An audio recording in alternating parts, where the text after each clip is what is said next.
गाँव के लोग भले ही गरीब होते हैं, लेकिन कुछ भी कहो यार, दिल से बड़े अमीर होते हैं। उन्हें वहम है कि हम उनकी चालाकियाँ समझ नहीं पाती या समझ नहीं आती।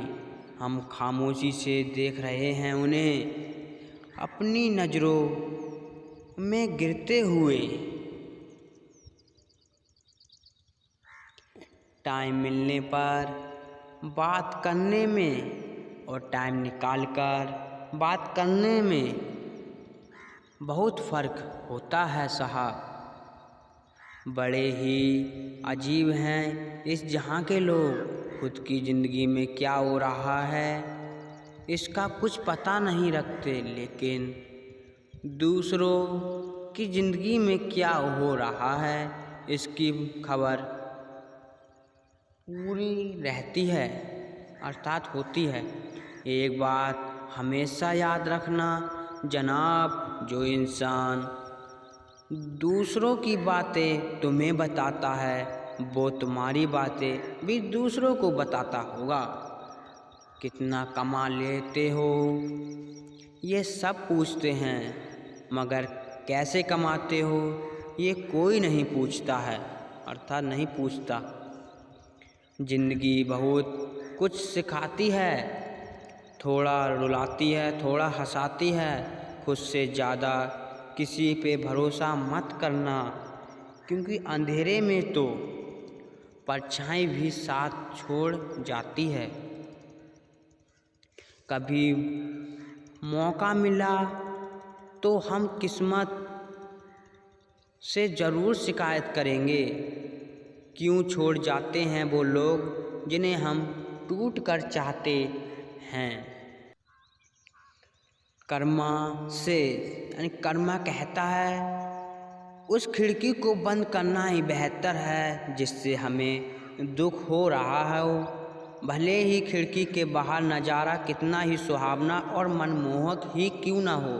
कर्मा की इस बात से हमें सीखना चाहिए कि कोई इंसान कितना ही अच्छा पैसे अर्थात फेमस पैसे वाला क्यों ना हो, अगर वह प्यार के बदले प्यार नहीं बल्कि नफ़रत या दुख दे रहा हो तो उसे हर हाल में दूर हो जाना ही हमारे लिए बेहतर होगा।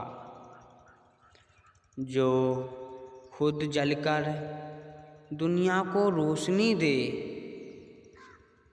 दुनिया उसी को मेंटल कहती है। चिंता ना करें, चिंता करने का अर्थ है भगवान की व्यवस्था पर शक करना। भगवान जो करेगा सब अच्छा करेगा। आसमान भी झुक जाता है और ज़मीन भी हिल जाती है। कोशिश करने वालों को एक दिन मंजिल मिल ही जाती है।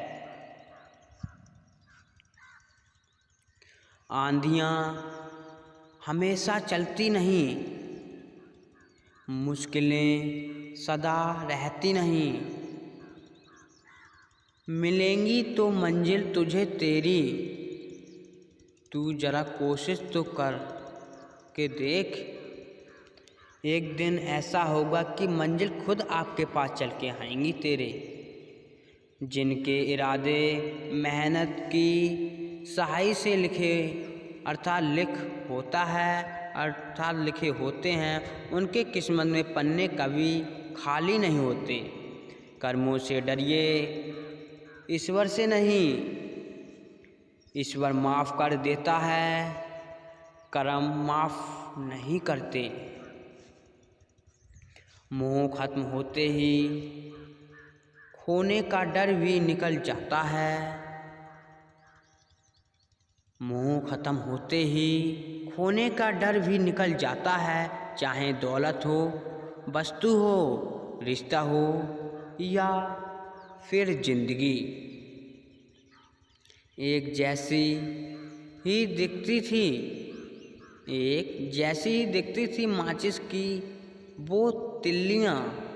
कुछ ने दिए जलाए और कुछ ने घर अर्थात उलझी पड़ी है जिंदगी इन रेल की पटरियों की तरह। उलझी पड़ी है जिंदगी इन रेल की पटरियों की तरह। रास्ते तो बहुत हैं पर समझ में नहीं आ रहा है चलना किस पर है। अगर बलात्कारियों को बीच चौराहे पर जिंदा जला नहीं सकते तो फिर रावण के पुतले को जलाने का ढोंग भी बंद कर देना चाहिए। सफलता का कोई मंत्र नहीं है, यह तो सिर्फ परिश्रम का फल है। बात उसी से करो जो तुमसे बात करना चाहे। यूं किसी के पीछे पड़कर खुद को जलील करवाना अच्छी बात नहीं। यदि मंजिल ना मिले तो रास्ते बदलो, क्योंकि वृक्ष अपनी पत्तियां बदलते हैं ना कि जड़। लड़कियां अपनी पसंद का सूट ना मिले तो त्योहार नहीं मनाती और एक नापसंद इंसान के साथ माँ बाप की खुशी के लिए ज़िंदगी गुजार देती हैं।